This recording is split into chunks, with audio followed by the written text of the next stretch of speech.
Langsung mereka pepet, lompat ke kapal dari kapal itu mereka ada yang menodongkan senjata. Terus mengatakan hands up katanya. Teman kami ditembak. Ditembak? Iya, dari atas. Mereka kan kami di bawah, kemudian mereka di pagar kontainer, kemudian ada padahal lagi. Itu kan jarak dekat kan? Ya, termasuk dekat. Disuruh buka lebar, saya sudah buka tapi mungkin kurang lebar, jadi tendang lagi sampai kaki kami ini Ini teman-teman relawan yang lain itu tidak semuanya Muslim kan? Tidak Pak. Ada yang tidak punya agama juga. Ada yang berbagai latar belakang agama dan etnis lah, mendapatkan perlakuan kekerasan yang brutal. Kalau kapal kami, menurut cerita mereka yang dilakukan? Disetrum, kemudian diinjak, dipukuli, dihantam pakai. Interogasi yang benar-benar seperti kriminal ya? Iya, betul Pak. Nah, kalau kami lebih banyak ke tekanan mental yang diberikan. Assalamualaikum Sobat DN. Banyak orang melihat konflik dan penjajahan Palestina oleh Israel hanya dari layar ponsel, dari potongan video, dari perdebatan di media sosial. Tapi ada orang-orang yang memilih datang lebih dekat, membawa bantuan, lalu menghadapi resiko ditangkap, ditahan, bahkan menghadapi kekerasan, diperlakukan tidak manusiawi. Mimbar Bebas kali ini, kita akan menghadirkan Andi Angga Prasadewa, relawan Global Sumut Flotilla asal Indonesia yang ikut dalam misi kemanusiaan menuju Gaza, Palestina, dan sempat ditangkap oleh tentara Israel. Kita akan mendengar langsung apa yang terjadi pada kapal bantuan kemanusiaan di tengah laut, lalu bagaimana proses penangkapan berlangsung, dan mengapa misi seperti ini tetap dilakukan meski resikonya besar.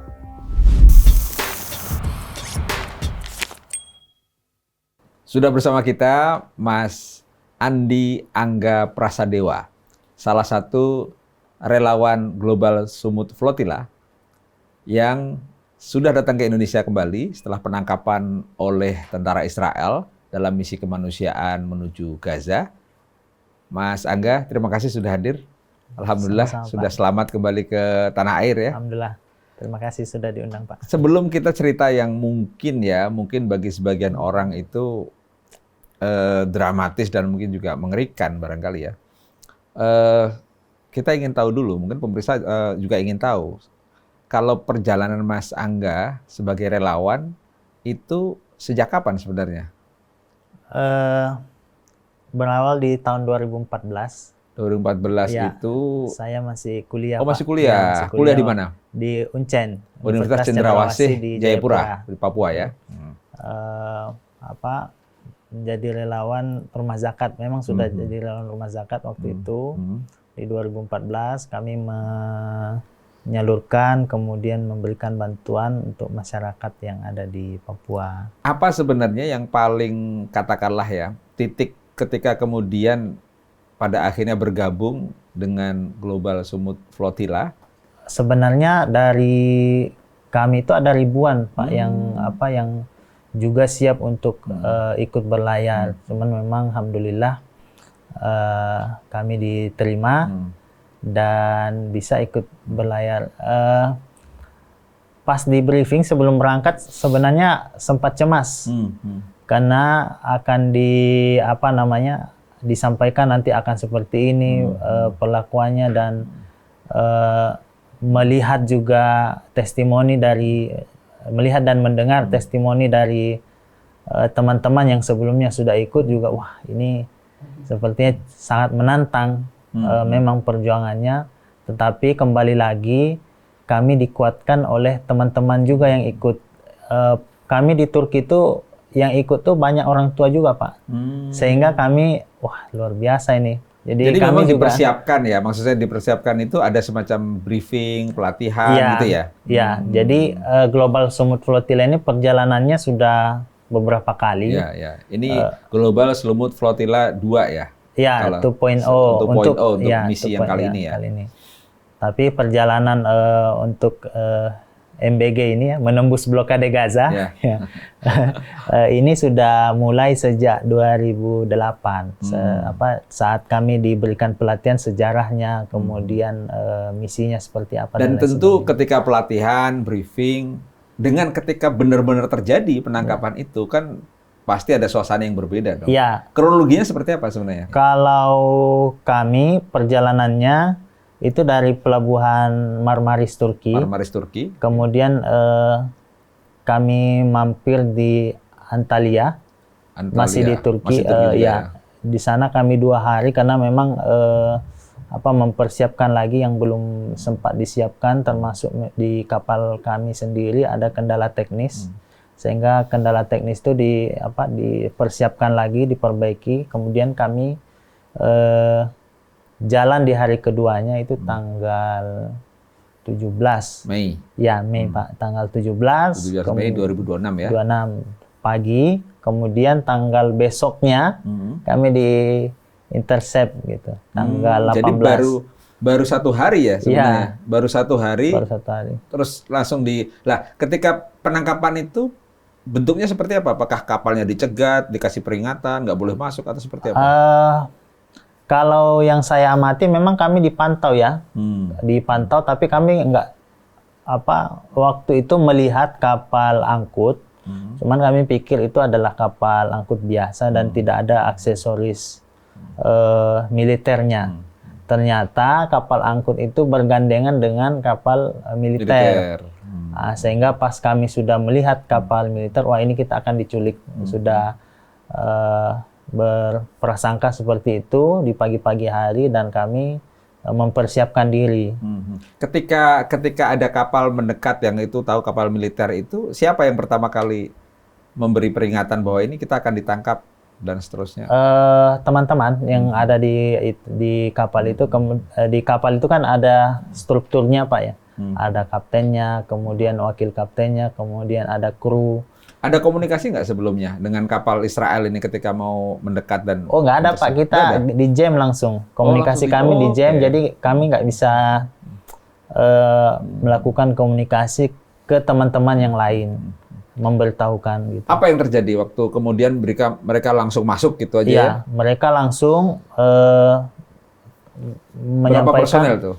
Banyak Pak, ada 6 speed yang di dalam satu speed itu seperti yang di video yang beredar itu banyak tentara yang ada di atasnya. Dan saat itu kami sempat kejar-kejaran. Kejar-kejaran itu gimana? Ya, di laut? Di laut, ya. Kami memutar haluan kembali ke menghindari lah ya tentara Israel itu, karena kami menganggap bahwa ini masih laut internasional. Perairan internasional ya. Perairan internasional yang ya kita masih bebas lah untuk melakukan pelayaran. Tapi mereka mengklaim bahwa itu adalah zona militer mereka. Sehingga mereka mengejar kami, sempat melakukan tembakan. Oh, tembakan juga? Iya, perahu kami ditembak karena kami sempat memutar haluan dan istilahnya kejar-kejaran tadi itu Pak. Jadi mereka mengejar, menembak. Pada saat sudah ada teman kami yang terkena, kami mulai terkena itu artinya gimana? Terkena tembakan di tubuhnya? Iya, di pinggul dan punggungnya. Jadi 2 kali dengan orang yang sama, sehingga kita meminimalisir risiko terjadinya Warga mana ini yang relawan yang tertembak? Warga Maghrib, negara Maghrib Pak, ya, Maghrib di Afrika ya. Iya, terkena tembakan sehingga kita meminimalisir adanya risiko lain, sehingga itu Pak. Ini kalau melihat cerita bahwa itu kejar-kejaran, berarti kapal ini cukup manuver-manuver cukup. Ini seberapa besar sih? Berapa kapasitas? Penumpangnya berapa ketika? Sailing boat Pak. Oh, sailing boat. Sailing boat kecil saja kapalnya, tidak begitu besar, hanya kapasitas 8 sampai 10 orang maksimal. Jadi total waktu itu ada berapa orang? Kami 10 orang. 10 orang 10 orang. Satu boot itu 10 orang. Kemudian bantuan yang kami bawa itu ada popok bayi, baby kit, dan beberapa dus obat-obatan. Dari 10 itu berapa orang Indonesianya? Saya sendiri. Oh, sendiri? Iya. Ya? Kalau kemudian kita kan mendengar cerita yang ditangkap itu warga negara Indonesia ada 9 orang. 9, betul. Itu di kapal-kapal lain berarti ya? Kapal lain. Jadi di waktu yang bersamaan? Berbeda. Oh, waktu berbeda. Okay. Waktu yang berbeda, ada di hari yang sama, ada di keesokan harinya Pak. Karena memang mungkin ya cukup kewalahan juga mereka karena formasi saat ini sudah lebih baik ya. Jadi agak menyebar kami sehingga mereka itu kemungkinan sedikit kewalahan untuk melakukan penculikan di tengah laut. Ketika penangkapan atau penculikan itu terjadi, suasananya seperti apa itu, teman-teman? Apakah kan pertama walaupun sudah dilatih, bagaimana ketika menghadapi kenyataan kan situasinya berbeda ya? Kalau bagi kami cukup menegangkan, tapi juga di sisi lain sangat tenang, Pak. Gimana itu? Sangat tenang karena teman-teman yang lain itu menguatkan kita, tenang saja, ini apa, insya Allah Allah melindungi kita, kayak gitu. Kemudian dipandu kita berzikir. Nah, yang lucu juga ini karena kami dikejar karena belum makan sarapan pagi, masih pagi-pagi, sehingga kami sambil dikejar itu sambil apa, ngunyah kacang, sambil minum. Jam berapa tuh pagi-pagi kira-kira? Jam 8 kok. Jam 8 pagi ya? Jadi berarti terang ya suasananya? Iya, sudah terang, Pak. Dan sementara juga kami diskusi, kira-kira nanti itu ada kurang lebih seperti ini bahasanya. Kira-kira nanti kalau di siang hari kita diintercept atau tidak ya, atau sudah mereka melakukan operasi penculikan. Kita ada sedikit diskusi tentang itu. Oh, kalau siang kemungkinan tidak karena mereka pasti khawatir akan kejahatannya akan terekam, kemudian perlakuannya akan dilihat oleh dunia. Beberapa saat kemudian terjadi. Oke. Jadi itu suasananya terang ya? Iya. Beberapa saat kemudian terjadi dan ya kami itu dibawa. Kalau mereka masuk ke kapal yang hanya dihuni oleh penumpangnya 10 orang ya? Iya. Mereka masuk itu langsung seperti orang menyergap atau tentara menyergap? Menyergap, gitu ya? langsung mereka pepet, lompat ke kapal dari kapal itu mereka ada yang menodongkan senjata. Terus mengatakan hands up katanya. Jadi kami disuruh angkat tangan, jangan bergerak. Mereka lompat, kemudian beberapa orang saya sempat lirik, memutuskan tali layar, merusak kamera CCTV, kabel internet diputus, layarnya disobek, gitu. Kemudian mesinnya dirusak. Mereka pakai pakaian lengkap, tentara pakaian lengkap, senjata lengkap. Mereka. Apa yang dirasakan Mas Angga waktu itu ketika tentara masuk gitu? Bertanya-tanya pada diri, Pak, ini saya akan diapakan ini gitu, kami akan diapakan setelah ini. Dan alhamdulillah tidak ada terpikirkan untuk mati saya. Sempat ada ditodongkan senjata? Iya, semua kami ditodong, jadi tidak boleh bergerak.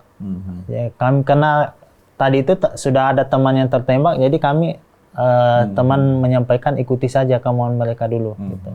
Jadi kami angkat tangan, tidak bergerak, mengupayakan. Terus berarti rebah di lantai kapal gitu nggak? Tidak, tetap posisi duduk dan mengangkat tangan. Angkat tangan. Ya. Terus apa yang katakanlah disita, diambil dari? Semua, Pak, semua ditinggalkan, digeledah. Sebelum kami dipindahkan ke kapal, kami masuk dulu ke bawah ke deck, terus dipanggil satu-satu, diambil, diperiksa, disuruh buka life jacket, digeledah semua, dikeluarkan apa yang ada di kantong, kemudian disuruh pasang lagi life jacketnya, disatukan di satu ruangan kecil, yaitu di kapal yang sama. Iya, di kapal kami, ruang kecil itu adalah ruangannya kapten dan kru kapal. Jadi kami dimasukkan 10 orang di tempat yang sempit. Itu. Setelah itu nanti datang boot yang menjemput, akan memindahkan kami ke kapal tahanan itu. Baru kalau pada waktu itu Mas Angga memang sudah merasa atau mungkin sudah ada komunikasi dari teman-teman bahwa ini penculikan atau penangkapan atau seperti apa? Iya, sudah. Saat mereka sudah datang, speednya 6 speed itu saya lihat. Ini teman dari Malaysia menyampaikan ini kita akan diculik ini. Jadi siap-siap gitu. Pasti akan dibawa. Sehingga memang kami mempersiapkan diri, Pak. Waktu itu ketika kemudian dikumpulkan di ruang kapten ya, langsung diinterogasi di situ atau dipindahkan saja ke kapal yang lain? Dipindahkan, ditaruh dulu di situ. Mereka sambil menggeledah, sambil menggeledah karena sempat kami intip-intip juga. Buka tas kami, digeledah, dibuka semua dikeluarkan, ya mencari barang yang mungkin mereka ingin temukan. Tapi alhamdulillah memang tidak ada barang-barang yang mencurigakan, membahayakan. Pure di dalam situ adalah logistik kru, logistik general partisipan ya untuk kami konsumsi, dan barang-barang yang akan nantinya kami bawa ke Gaza. Oke, itu setelah dipindahkan ke kapal, dipindahkan dari kapal Global Smooth Flotilla 2 itu ya? Ya. Kemudian dipindahkan ke kapal mereka, bentuknya kapal tahanan? Kapal atau boot speed biasa? dulu, boot speed, kemudian dari kapal kami naik speed ke kapal tahanan itu, Pak. Kapal tahanan itu artinya dipersiapkan ada penjara. Memang ada penjara menggunakan kontainer penjaranya. Oke. Jadi memang itu kapal militer yang disiapkan untuk. Ya, tapi secara kalau kita lihat dari kejauhan nggak nampak seperti kapal militer. Kapal perang apa gitu ya. Nanti kita masuk ke dalam lihat-lihat, wah ini ada antena apa semua lengkap, termasuk para tentara dengan senjata lengkap di dalamnya. Berapa lama itu ketika dipindahkan ke kapal tahanan itu sampai kemudian dibawa ke satu tempat, berapa lama waktunya? 3 hari 2 malam, Pak. Jadi 3 hari 2 malam di dalam penjara kapal itu. Menuju ke Asdod. Pelabuhan di Israel ya? Oke. Nah, selama 3 hari itu apa yang terjadi? Mereka 3 malam ya? Iya, selama 3 hari 2 malam itu mereka mengganggu mental kami, Pak. Artinya ketika kami tidur tidak ada selimut dan apa, itu kan dingin banget tuh, Pak, dingin. Kemudian malam-malam kadang kontainernya dipukul-pukul, dibiarkan berisik. Teror lah itu. Iya. Kemudian disiram. Siram apa? Itu pakai air laut ya. Ketika berkumpul ini kan mereka teman-teman ini santai aja. Maksudnya memang saya lihat luar biasa teman-teman partisipan dari ini. Dari 10 ini berapa yang perempuan? Atau tidak ada. Nggak ada? Ya, dari semua, saya, kapal saya semua laki-laki. Memang di kapal lain juga ada yang tapi perempuan. dibiarkan dalam satu sel gitu ya? Artinya bisa bicara satu sel, tapi kami mengatur sendiri. Nanti perempuan tidur di kontainer ini, laki-laki tidur di kontainer ini gitu. Jadi kita pisahkan ya khususnya. Di waktu itu dari 10 kapal yang Mas Angga tumpangi itu, 10 orang itu kan nggak ada perempuan kan? Iya. Ketika masuk di tahanan, ketemu dengan orang-orang lain yang ditahan juga nggak? Iya, kita ada hampir 200, Pak. Hampir 200? Satu kapal. Jadi hari itu, tentara Israel ini menangkapi orang-orang yang ada di kapal-kapal lain juga ya? Iya, betul. Termasuk ada warga Indonesia juga? Iya, warga Indonesia ada 4 orang. Dari teman-teman dari Bang Abeng namanya, dari Republika, kemudian jurnalis ya? Iya, jurnalis. Kemudian dari Dompet Duafa 2 orang, Ustadz Herman dan Mas Ronggo. Tapi saya dengan Bang Abeng satu sel, satu blok itu, kemudian Ustadz Herman dan Pak Ronggo di blok yang sebelah, kami terpisah. Itu ada semacam interogasi atau iya, itu nggak? Sempat di kapal itu karena kan 3 hari 2 malam ya, cukup lama juga. Interogasinya pas kita naik di registrasi. Di registrasi pemindahan dari speedboat mereka, kemudian kami naik di kapal tahanan itu, digeledah lagi, semua baju apa kami diambil. Diambil, yang tersisa hanya baju yang melekat di badan. Jadi jaket ini semua. Jadi artinya tubuh diperiksa segala macam ya? Semua Pak, semua. Tapi nggak lepas baju nggak ya? Nggak, termasuk ini apa Pak? Sela-sela ini, jahitan ini mereka periksa satu-satu. Nah, ada nggak yang sempat, atau Mas Angga sendiri, atau yang sempat dilihat mereka melakukan kekerasan fisik? Iya, depan mata saya Pak. Itu yang bikin saya sempat kaget karena teman kami ditembak. Ditembak? Iya, dari atas. Mereka kan kami di bawah, kemudian mereka di pagar kontainer, kemudian ada padahal lagi. Padahal itu kan jarak dekat kan? Ya, termasuk dekat. Mungkin ada 10 meter lah. Ditembak itu artinya diarahkan ke tubuh? Diarahkan ke tubuh, kena ke paha. Memang disasar kakinya. Dari mana tuh, warga mana tuh yang ditembak? Saya kurang hafal namanya, kurang hafal juga karena memang kami terlalu banyak. Suasananya teriak-teriak gitu dong ya? Iya, dia teriak. Kemudian pada saat juga kami mau turun ke Asdod, sudah dipanggil berdasarkan paspor. Itu ada juga ditembak lagi 1 orang. Jadi tembak itu tanpa alasan atau karena mungkin nggak mau jawab atau apa gitu? Yang pertama itu yang perempuan teman kami itu hanya saya lihat karena dia sandar-sandar saja. Nggak ada juga apa gerakan tambahan yang dia buat, hanya sandar di pintu, kemudian tiba-tiba langsung tas, oh teriak dia.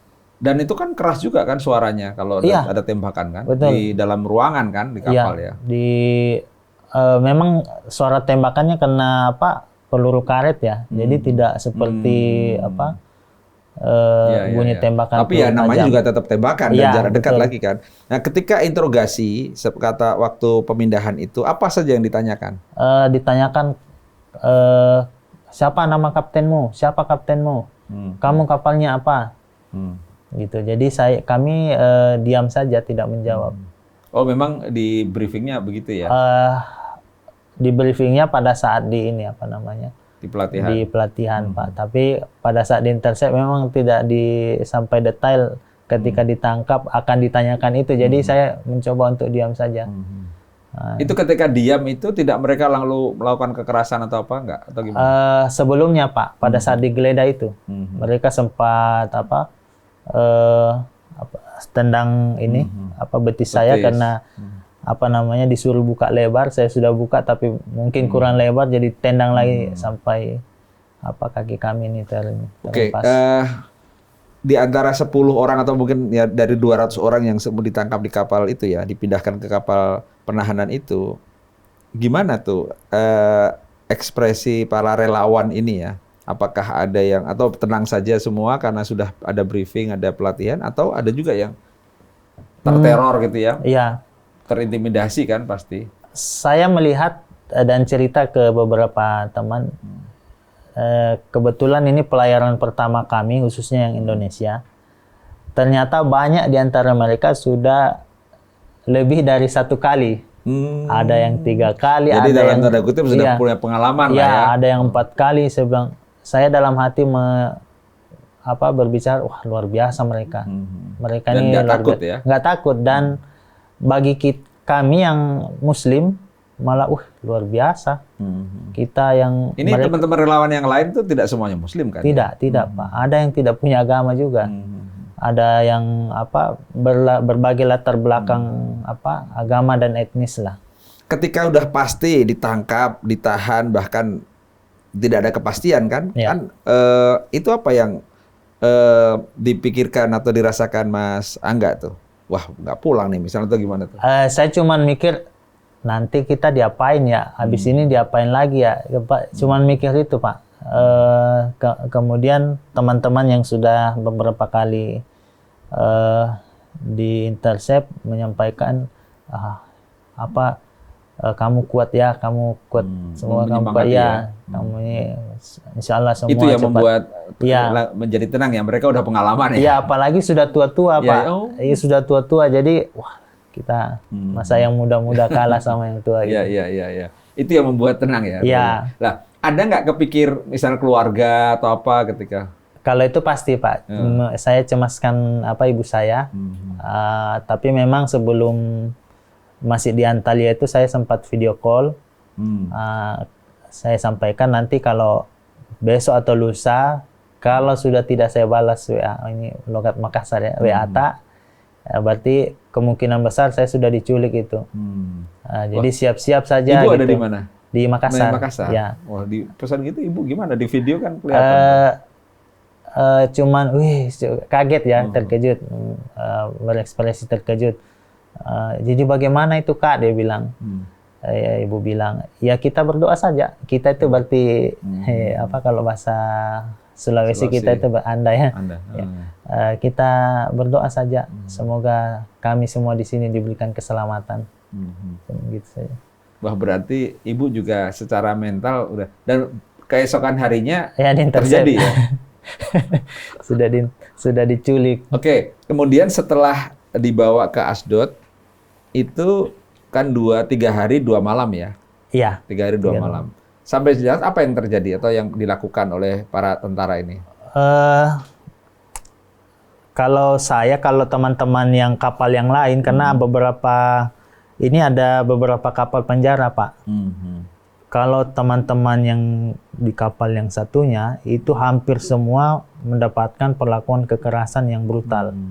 Kalau kapal kami, apa menurut cerita mereka apa yang dilakukan? disetrum, kemudian diinjak, dipukuli, dihantam Artinya interogasi yang benar-benar seperti kriminal ya? Iya betul Pak. Nah kalau kami lebih banyak ke tekanan mental yang diberikan.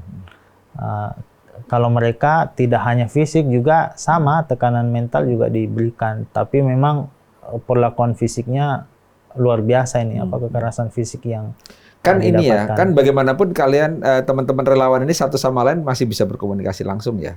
Kalau sudah ditangkap tidak. Oh nggak bisa ya? Ya pas sudah diculik itu hanya yang satu sel aja. Oh iya, maksud saya yang dalam satu sel itu ya. Kan tentu satu sama lain pasti saling ini ya, apa namanya? Menguatkan. Saling menguatkan. Betul Pak, saling menguatkan. Satu sel berapa orang tuh? Wah itu tadi Pak 200-an. 200-an. Jadi kami tidur tuh kayak ikan sarden. Jadi himpit-himpitan, kalau kedinginan ya jongkok lagi. Gitu. Dan nggak diberi selimut apa-apa ya? Nggak ada. Dan kontainernya tuh bau banget, bau kotoran. Makan gimana makan? Makan itu kami diberikan air, semacam air mineral.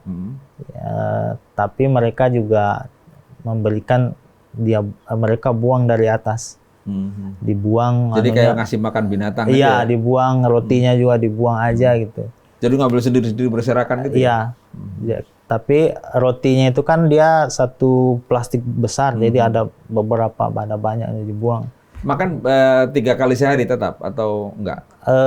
Tidak Pak, jadi kami itu ya kalau lapar sangat sudah tidak bisa tahan lagi, ada yang karena memang sudah usia ya, jadi mereka makan, ada yang hanya minum gitu. Kalau kami ya makan seadanya, minum seadanya, karena itu juga karena kami takut jangan sampai mereka mencampurkan. Ketika proses itu dilakukan, itu sampai dilakukan pemborgolan gitu juga nggak?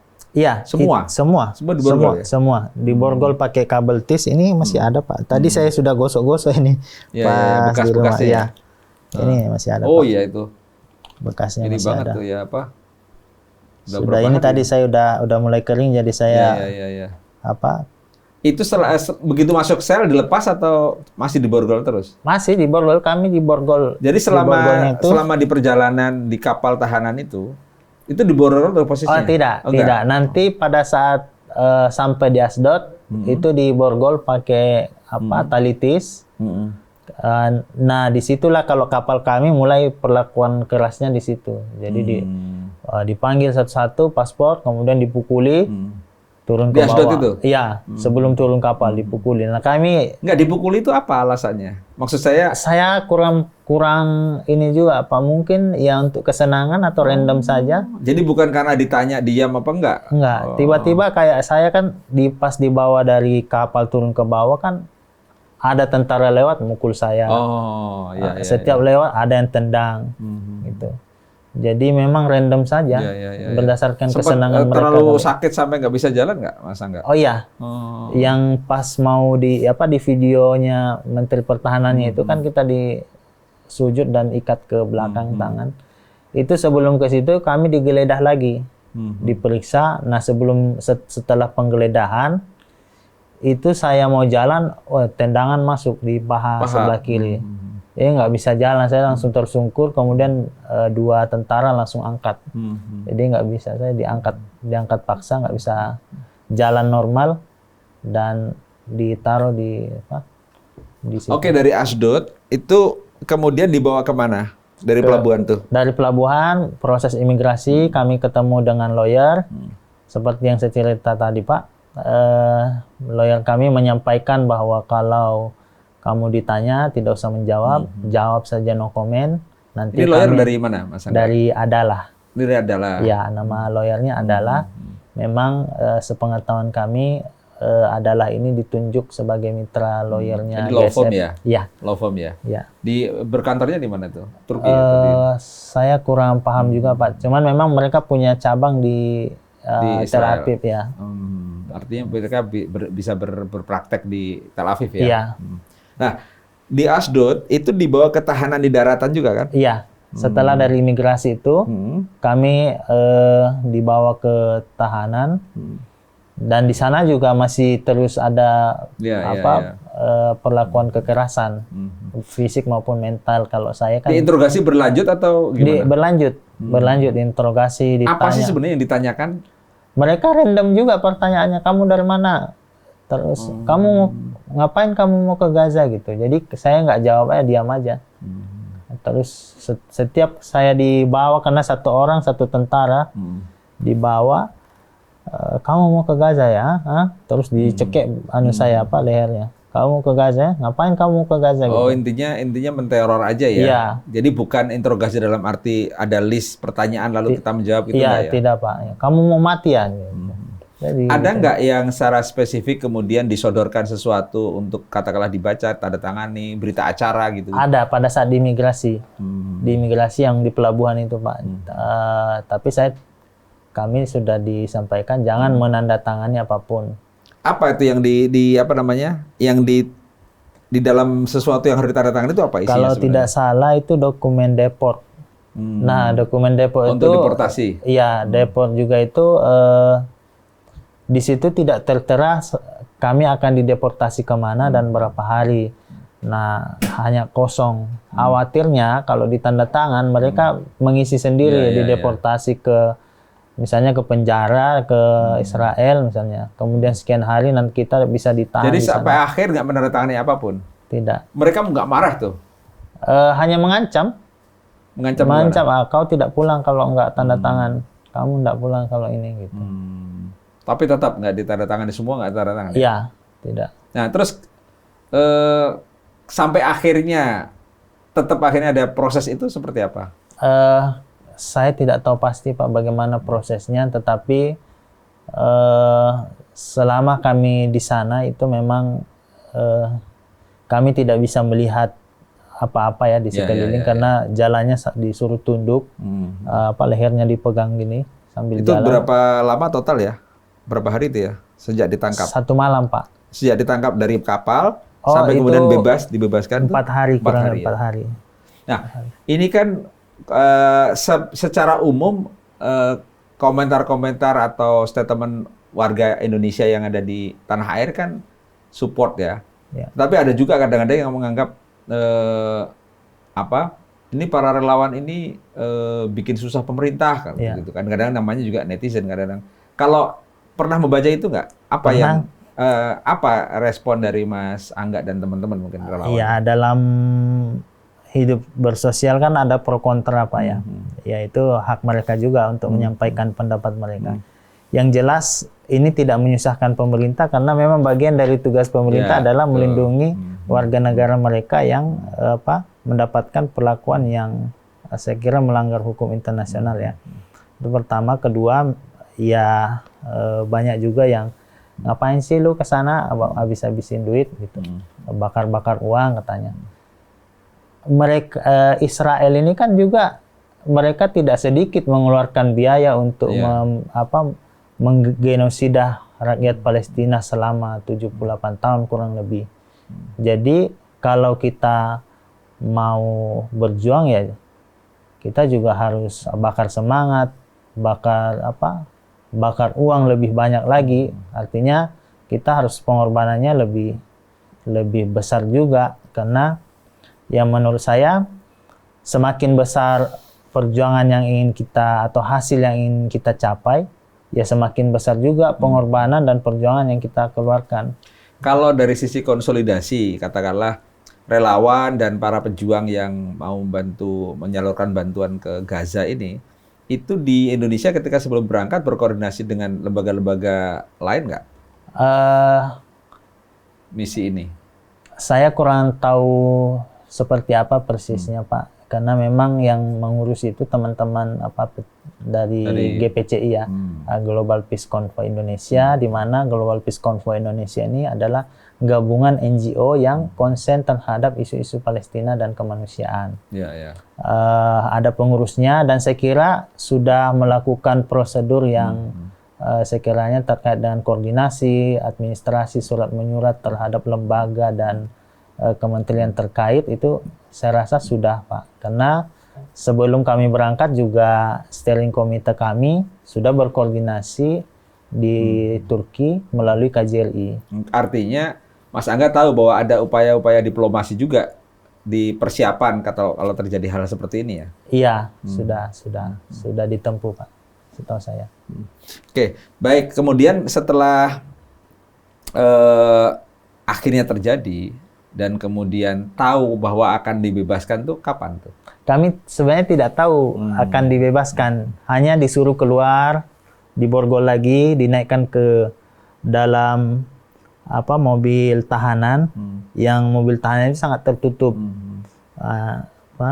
Kami dibawa, ya kami tahunya pada saat ada salah satu teman yang mencoba untuk mengintip,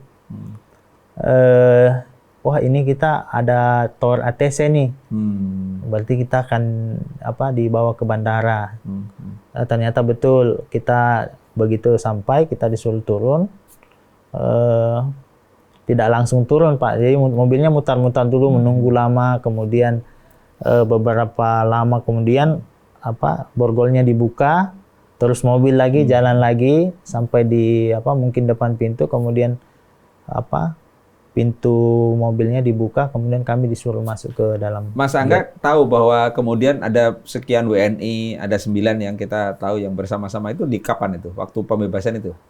Tidak Pak, sebelumnya kita udah tahu ini nanti akan berangkat gitu. Sudah diberitahu memang. Oke.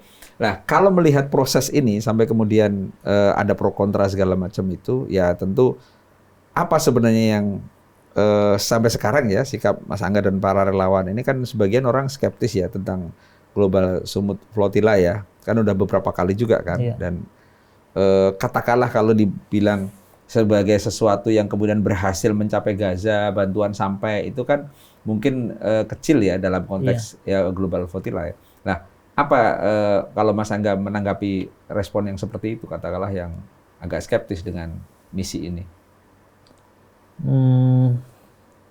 Kalau saya, kami sebagai relawannya kan basically adalah berjuang saja untuk memberikan hak-hak dasar untuk warga Palestina. Ya, pun juga kalau dikatakan ngapain ke sana, kan di Indonesia banyak, ya kami juga melakukan itu gitu. Cuman kita melihat dari kacamata yang lain gitu, melihat Palestina ini dari sudut pandang yang lain, yang ya kita tidak hanya sebagai bangsa punya punya utang budi gitu, tetapi selayaknya sebagai manusia yang melihat manusia lain itu di zaman sekarang ini, saya kira tidak relevan lagi ada penjajahan Pak gitu. Jadi sangat lucu rasanya, dan jika ada negara menjajah negara lain yang notabene-nya sebenarnya negara itu sudah merdeka gitu. Artinya sebagai pejuang katakanlah ya Mas Angga ya, ini kalau ada kesempatan lagi untuk melakukan misi yang sama, Mas Angga masih akan melakukannya ya? Insya Allah Pak, kami tetap sekecil-kecilnya perjuangan ya kita akan tetap lakukan gitu. Oke. Katakanlah apa yang sudah dilakukan Mas Angga ya sejak jadi relawan tahun 2014, ini berarti kan sudah berapa, 12 tahun ya? Iya. Ya tentu sudah banyak pengalaman, apalagi ini pengalaman yang mungkin sangat kuat dalam perjalanan hidup Mas Angga yang sekarang mungkin baru 30-an umurnya ya? Iya. Artinya masih panjang perjalanan hidup, dan itu sudah ada pengalaman yang sangat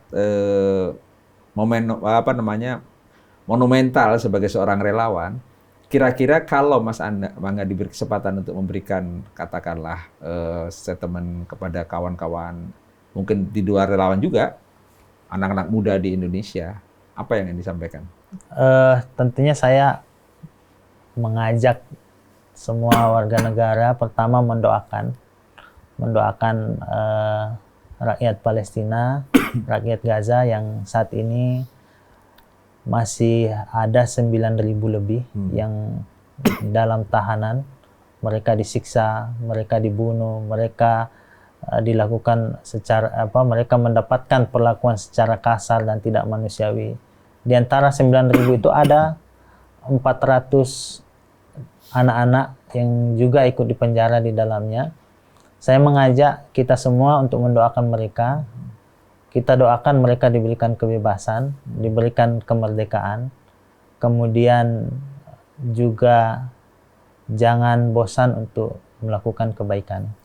Kalau bagi Mas Angga dan para relawan ya, kan ketika proses penangkapan dan kemudian dibebaskan kan ada upaya diplomasi. Mas Angga tahu ya ada proses diplomasi itu ya?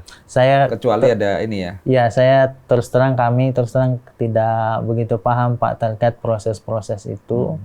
Yang kami paham waktu itu, ya itu ada lawyer kami, hanya sebatas itu. Ada lawyer kami yang nanti mendampingi, kemudian juga di Turki juga kami didampingi oleh tim hukum yang ada di Turki, di BAP lah ya, melakukan BAP, kemudian medical check up dan lain sebagainya.